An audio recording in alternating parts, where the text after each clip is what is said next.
और आज जो हम चैप्टर डिस्कस करने वाले हैं वो है chapter 5 of class 7, heat and its effect. तो अगर हम हीट के बारे में बात करें तो जब भी हीट वर्ड हमारे दिमाग में आता है तो सबसे पहली चीज जो हमारे दिमाग में आती है वो है कोई गर्म चीज। तो बिल्कुल सही आता है आपके दिमाग में, क्योंकि किसी भी चीज को जब आप हीट करते हैं तो वो चीज गर्म हो जाती है। तो अगर हम हीट की बात करें तो फिर हीट क्या है? तो what is heat? Until the end of the 18th century, scientists believed that heat was a kind of a fluid. So 18th century के एंड तक साइंटिस्ट ये बिलीव करते थे कि हीट एक तरह का फ्लूइड है। तो फ्लूइड क्या चीज होती है? फ्लूइड का मतलब anything which has a tendency to flow. कोई भी चीज जिसमें टेंडेंसी होती है फ्लो करने की, आप उसे एज अ फ्लूइड कंसीडर कर सकते हैं। जैसे आपके घर में जब पानी गिर जाता है तो वो फ्लो होके एक जगह से दूसरी जगह पहुंच जाता है। सिमिलरली जो एयर है वो भी फ्लो होती है from one place to another. तो कोई भी चीज जो एक जगह से दूसरी जगह फ्लो करती है उसको you can consider as a fluid.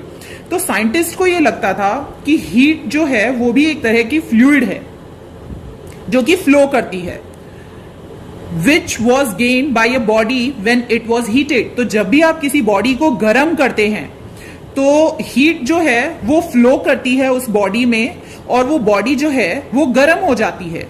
Similarly lost when it was cooled. तो जब भी कोई बॉडी का टेम्परेचर कम हो रहा होता है, वो ठंडी हो रही होती है, तो उस वक्त जो हीट है वो उस बॉडी में से फ्लो होके बाहर जा रही होती है। सो साइंटिस्ट ये कंसीडर करते थे कि हीट एक तरह की फ्लूइड है जो कि जब हीट करते हैं तो बॉडी के अंदर फ्लो होती है और जब कोई बॉडी कूल होती है तो बॉडी के बाहर फ्लो होके चली जाती है। This fluid named as a caloric, और इस फ्लूइड को नाम दिया गया caloric. However, this theory could not explain the several observations, but ये थ्योरी बहुत सारे ऑब्जर्वेशंस को एक्सप्लेन नहीं कर पाई थी। जैसे why two bodies when rubbed together become warm। तो जब भी आप किसी दो बॉडीज को रब करते हैं तो वो वार्म कैसे हो जाती है? क्योंकि अगर आप हीट को एज अ कंसीडर कर रहे हैं फ्लूइड तो वो तो एक बॉडी से दूसरे बॉडी में फ्लो होगी, है ना। बट यहां पर तो हम दो बॉडीज को रब कर रहे हैं, तो यहां पे कहां से कहां हीट फ्लो हो रही है? ठीक है, क्योंकि जनरली जब दो बॉडी को रब किया जाता है तो हीट प्रोड्यूस होती है, ठीक है, हीट फॉर्म होती है। सो यहां पे ये जो थ्योरी है हीट का एज अ फ्लूइड वो कंसीडर नहीं किया जा सकता था। फिर जो दूसरे साइंटिस्ट हुए, काउंट रमफोर्ड एंड जेम्स पर्सकॉट, इन्होंने 19th सेंचुरी के स्टार्टिंग में ये स्टैब्लिश किया कि हीट एक फ्लूइड नहीं, हीट एक तरह की एनर्जी है। सो अगर बात करें कि एनर्जी क्या होती है, so the capability to do work. किसी भी चीज की जो कैपेबिलिटी होती है काम करने की, उसको you can consider as a energy. आपने बहुत सारी एनर्जीज के फॉर्म सुने होंगे, light energy, chemical energy, heat energy, है ना, potential energy, kinetic energy. So these are all the forms of energy. So heat भी एक तरह की एनर्जी है, ये स्टैब्लिश किया गया in the starting of the 19th century by these two scientists. और एक और नाम दिया गया हीट एनर्जी को, that is also considered as a thermal energy. So heat energy या thermal energy both are the same things. Now many other forms of energy can be converted to the heat energy. तो अभी मैंने आपको बहुत सारे forms बताए, उन forms of energy को आप हीट एनर्जी में कन्वर्ट कर सकते हैं, and heat energy can be converted to the other forms of energy. और सिमिलरली हीट एनर्जी को भी आप मैकेनिकल एनर्जी में, पोटेंशियल एनर्जी में, काइनेटिक एनर्जी में, इलेक्ट्रिकल एनर्जी में, डिफरेंट फॉर्म्स ऑफ एनर्जी में कन्वर्ट कर सकते हैं। सो जैसा आपने एक लॉ ऑफ ग्रेविटी के बारे में पढ़ा होगा, लॉ ऑफ ग्रेविटी में क्या होता है, सो जब भी कोई चीज फॉल करती है तो वो हमेशा नीचे की तरफ ही आती है। Why? Due to the gravitational force of earth. Similarly there is a law of conservation of energy. जैसे लॉ ऑफ ग्रेविटेशनल फोर्स है, लॉ ऑफ ग्रेविटी है, वैसे ही एक लॉ है ऑफ कंजर्वेशन ऑफ एनर्जी। तो इस लॉ में क्या होता है, बेसिकली यहां पे आप देख सकते हैं कंजर्वेशन मींस एनर्जी जो है वो कंजर्व होती है। So according to this law energy can neither be created nor be destroyed. एनर्जी को कोई क्रिएट नहीं कर सकता, एनर्जी को कोई डिस्ट्रॉय नहीं कर सकता। तो क्या किया जा सकता है, सिर्फ एनर्जी को एक फॉर्म से दूसरे फॉर्म में कन्वर्ट किया जा सकता है। सो अब हम डिस्कस करेंगे कि कैसे other forms of energy convert होती हैं हीट एनर्जी में। So the first example given is when you rub your hands together, the mechanical energy get converted to the heat energy and your hands become warm. So basically जो first example है उसमें mechanical energy convert हो रही है heat energy में। कैसे, जब आप अपने हैंड्स को रब करते हैं। तो मैकेनिकल एनर्जी क्या होती है? So mechanical energy basically is the combination of kinetic energy and potential energy. Kinetic और potential energy को एक साथ mechanical energy कहते हैं। क्या होती हैं ये दोनों एनर्जीज? काइनेटिक एनर्जी का मतलब होता है the energy which is possessed by a body when it is in motion. तो कोई भी बॉडी अगर मूव कर रही है, मोशन में है, सो उस बॉडी में कौन सी एनर्जी है? Kinetic energy. So what is potential energy? So potential energy is the energy which is stored in a body. किसी भी बॉडी में जो एनर्जी स्टोर होती है, you can consider it as a potential energy. So जब आप अपने hands रब करते हैं तो वहां पर क्या होता है, आप अपने हैंड्स जो हैं वो तभी रब कर पाएंगे जब आपकी बॉडी में इतनी एनर्जी हो, क्योंकि किसी भी काम को करने के लिए आपको एनर्जी चाहिए जो कि आपको फूड से मिलती है। और जब आपका फूड बर्न होता है तो वो एनर्जी प्रोड्यूस करता है और वो स्टोर होती है आपकी बॉडी में। आप जब भी कोई एक्टिविटी करते हैं तो आप उस एनर्जी को यूज कर सकते हैं। तो सिमिलरली आपकी बॉडी में जो एनर्जी स्टोर है that is the potential energy, जो कि खाने के थ्रू प्रोड्यूस हुई है आपकी बॉडी में। सो उस एनर्जी को यूज करके आप जो अपने हैंड्स रब कर रहे हैं, now your hands has come in motion, आपके हैंड्स मोशन में आ गए हैं। So now they are possessing the kinetic energy. So together the kinetic and potential energy are called the mechanical energy. So here basically the mechanical energy get converted into the heat energy. तो जब भी आप hands को rub करते हैं तो आपके हाथ गर्म क्यों हो जाते हैं? क्योंकि mechanical energy convert होता है heat energy में। Next, when the fuel is burned, chemical energy stored in the fuel get converted into the heat energy. तो फ्यूल क्या होता है? फ्यूल वो कोई भी सब्सटेंस हो सकता है जिसको बर्न करते हैं in the presence of air, तो वो प्रोड्यूस करता है हीट और लाइट। जैसे coal, petrol, diesel, kerosene, wood, they are all considered as a fuel. So basically जो फ्यूल है उसमें जो एनर्जी होती है which is stored is called the chemical energy. Okay, और जब भी आप उसको बर्न करते हैं in the presence of air तो वहां पर प्रोड्यूस होती है हीट। जैसे लकड़ी को जब आप जलाते हैं तो आपने नोटिस किया होगा कि जो लकड़ी में केमिकल एनर्जी स्टोर्ड है, बर्न करने के साथ ही उसमें से हीट प्रोड्यूस होने लगती है। लकड़ी को जलाने के बाद आप वहां पे जब बैठते हैं तो आपको गर्म फील होता है। तो this means that the chemical energy of a fuel is converting into the heat energy. Similarly the heat energy of a burning petrol is converted to the mechanical energy in a car. तो आप सबको पता है car को चलाने के लिए आपको पेट्रोल की जरूरत है। बिना पेट्रोल के या फ्यूल के कार नहीं चल सकती। तो जब पेट्रोल डालते हैं तो ऐसा क्या होता है कि आपकी कार जो है वो मूव करने लगती है, मैकेनिकल एनर्जी में फॉर्म होती है वहां पर। सो पेट्रोल जो है that is considered as a fuel, ठीक है। और फ्यूल में कौन सी एनर्जी होती है? Chemical energy. सो जब भी पेट्रोल बर्न होता है इन द प्रेजेंस ऑफ ऑक्सीजन, तो अभी आपने पढ़ा कि जो केमिकल एनर्जी होती है फ्यूल की, जब वो बर्न होती है that converted into the heat energy. तो सिमिलरली यहां पे भी जब पेट्रोल बर्न होता है तो वहां पे क्या प्रोड्यूस होगी? हीट एनर्जी प्रोड्यूस होगी।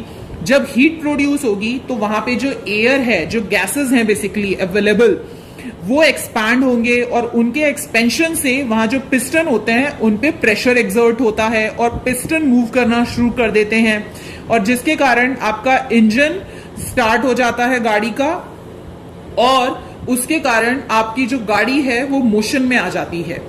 ओके, सो बेसिकली यहां पे स्टोर्ड एनर्जी है which is the potential energy, and when your car starts moving then it exhibits the motion. वहां पे मोशन में आ जाती है आपकी car, so there is a kinetic energy, so that is considered as the mechanical energy in a car. Now in the electrical heater, तो गर्मियों में जब आप हीटर चलाते हैं तो वो सब बिजली से चलते हैं। तो बेसिकली वहां पे आप क्या कर रहे हैं? बिजली का यूज करके इलेक्ट्रिकल एनर्जी को आप कन्वर्ट कर रहे हैं हीट एनर्जी में। कैसे होता है वहां पे, क्योंकि जो आपके हीटर्स होते हैं बेसिकली उनमें एक कॉइल होता है जो कि इलेक्ट्रिसिटी कंडक्ट कर सकते हैं, और हीट के इलेक्ट्रिसिटी के कारण जब इलेक्ट्रिसिटी उनके थ्रू फ्लो होती है तो वहां पे वो ग्लो करते हैं और उसके कारण दे प्रोड्यूस द हीट, और इसीलिए जो हीटर्स होते हैं उनके पास बैठते हैं आपको तो गर्म लगता है, तो वहां पे electrical energy is converted to the heat energy.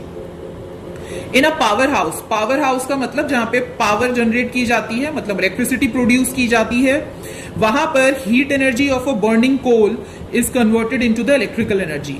कैसे होता है वहां पे, जब भी आप कोल को बर्न करते हैं तो हीट प्रोड्यूस होगी, उसके कारण जो वाटर है वो कन्वर्ट होता है स्टीम में, स्टीम के कारण वहां पे एक टरबाइन होता है जो कि स्टार्ट करता है मूव करना। Turbine is a kind of a fan जो कि मूव करना शुरू करता है, मैकेनिकल एनर्जी आ जाती है उसमें, और फिर वो कनेक्टेड होता है इलेक्ट्रिकल जनरेटर से।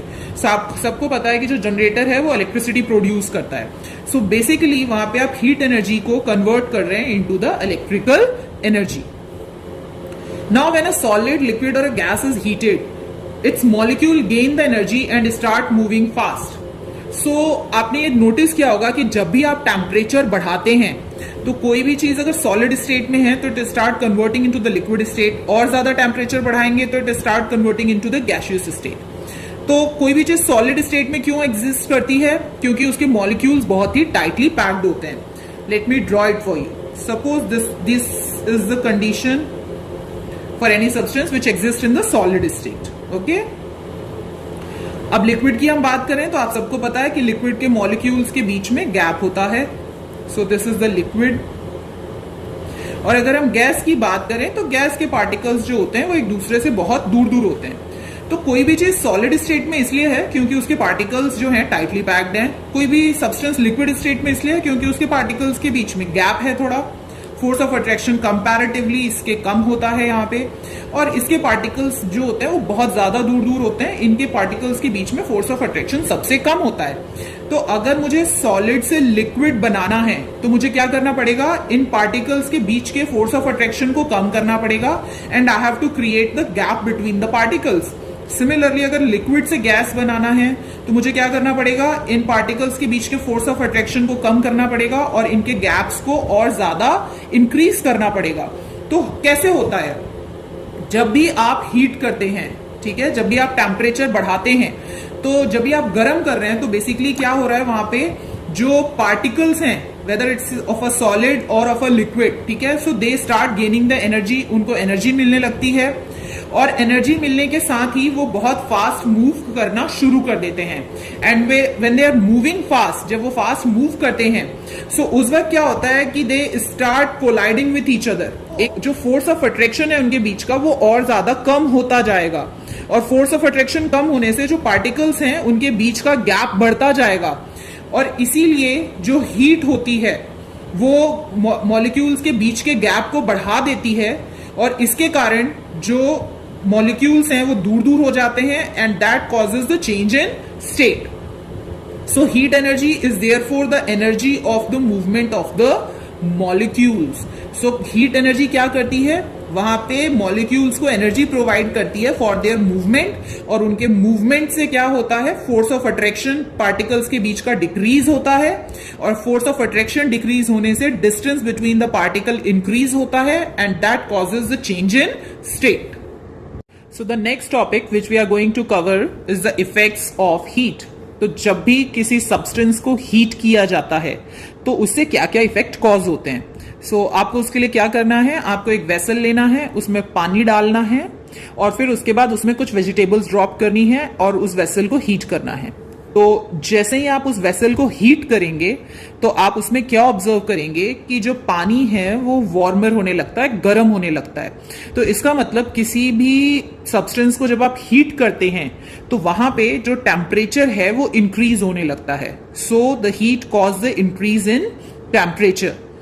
Similarly, as the water heats up, some of its overflows and that is its volume increases. तो जब किसी बर्तन में अगर आपने पानी लिया है और अगर आपने उसको ब्रिम तक भरा है, ब्रिम मतलब नेक, पूरा ऊपर तक आपको भर देना है, उसमें बिल्कुल जगह नहीं होनी चाहिए, और जब आप उसको गर्म करना शुरू करेंगे तो आप देखेंगे कि वो जो पानी है वो बाहर गिरना शुरू हो जाता है. Why? There is an increase in the volume. Let me explain you how. Suppose कि I am having this vessel. Okay, sorry, suppose I am having this vessel और इस वेसल में लिक्विड फिल्ड है और लिक्विड में आपको पता है कि जो पार्टिकल्स हैं वो थोड़ा दूर दूर होते हैं. So what is volume? Basically volume जो होता है the space occupy by a substance, किसी भी सब्सटेंस के द्वारा जो स्पेस ऑक्यूपाई किया जाता है, you can consider it as a volume. So यहां पर अगर मैंने लिक्विड फिल किया हुआ है टिल द ब्रिम, उसके नेक तक, तो यहां पर आप देख सकते हैं कि जो पार्टिकल्स हैं उन्होंने इतना स्पेस कवर किया हुआ है. So this can be considered as the volume of this liquid. Okay, but जैसे ही आप इसको हीट करते हैं, यहां पे जब आप इसको हीट करना शुरू करेंगे तो क्या होगा कि जो पार्टिकल्स हैं उनको एनर्जी मिलेगी, पार्टिकल्स फास्ट मूव करना शुरू कर देंगे. फास्ट मूव करने के कारण उनके बीच का फोर्स ऑफ अट्रैक्शन डिक्रीज होगा और उनके बीच का जो डिस्टेंस है that also starts increasing. Particles के बीच का डिस्टेंस इंक्रीज होने लगेगा. तो उसके कारण क्या होगा, तो आप देख सकते हैं यहां पे जो स्पेस ऑक्यूपाई था इन पार्टिकल्स के द्वारा वो इतना ही था, वॉल्यूम इज लेस. बट क्योंकि जब हीट मिलती है पार्टिकल्स के बीच का डिस्टेंस बढ़ता है, तो यहां पर जो वॉल्यूम मतलब जो स्पेस वो ऑक्यूपाई कर रहे हैं वो ज्यादा है. So when you provide the heat to any substance, so उन जो पार्टिकल्स होते हैं they start moving and the distance between them increases and hence the volume increases. So the heat causes the expansion. Expansion मतलब expand करना, फैलना, जैसा कि आप यहाँ देख सकते हैं. Next is as the water boils, steam comes out of the water and water changes its state. तो जब भी आप पानी को गर्म करते हैं तो पानी जो है वो कन्वर्ट हो जाता है into the vapor form, gaseous form. So किसी भी चीज को हीट करने से आप उसके स्टेट को चेंज कर सकते हैं. स्टेट मीन्स सॉलिड, लिक्विड और गैस. तो जब आप सॉलिड को हीट करेंगे you can convert it into the liquid state. जब लिक्विड को हीट करेंगे you can convert it into the gaseous state. और कैसे ये स्टेट चेंज होता है बाय प्रोवाइडिंग द हीट, अभी मैंने आपको एक्सप्लेन किया. Next is after the water has boiled for a few minutes the vegetables become soft and their taste changes. तो जब भी आप सब्जी को पकाते हैं कुछ टाइम के लिए तो जो वेजिटेबल्स हैं वो सॉफ्ट हो जाते हैं और उनका टेस्ट चेंज हो जाता है. मतलब कि जो वेजिटेबल्स हैं वो कुक हो जाती हैं. And the cooking of vegetable is considered as a chemical change. So आपने 6th क्लास में पढ़ा हुआ है कि there are 2 type of changes, physical and the chemical change. किसी भी चेंज को केमिकल चेंज क्यों कंसीडर करते हैं? केमिकल चेंज मतलब when there is a formation of a new molecule.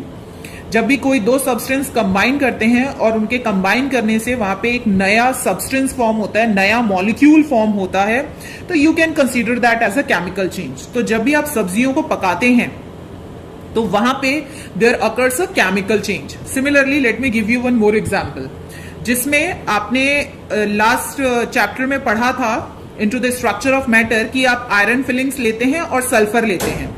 तो जब आप आयरन फिलिंग और सल्फर को मिक्स करते हैं तो you will get a mixture.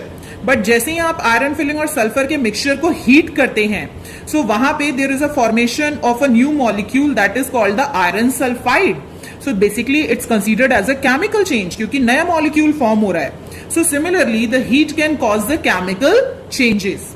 Next is if the water is examined under a powerful microscope before or after the boiling, it is found that many bacteria that were earlier present in the water have died. So basically आपको पानी लेना है, you can take the pond water and you can observe it under a microscope. Microscope में क्यों देखना है? क्योंकि बहुत सारे ऐसे organisms होते हैं जिनका साइज बहुत छोटा होता है and you are not able to see them to the naked eyes.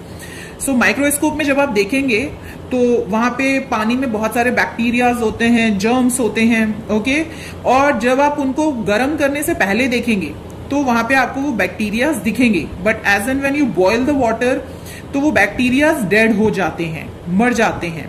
ठीक है, इसका मतलब क्या है कि heat can affect the living organisms also. ऐसा क्यों होता है? क्योंकि हर ऑर्गेनिज्म जो है उसकी जो हीट टॉलरेट करने की जो कैपेसिटी होती है that is different. So every organism can tolerate a different range of temperature. बहुत ज्यादा टेम्परेचर अगर बढ़ेगा तो organism can die. So that's how the heat can affect the activities and the survival of the organisms.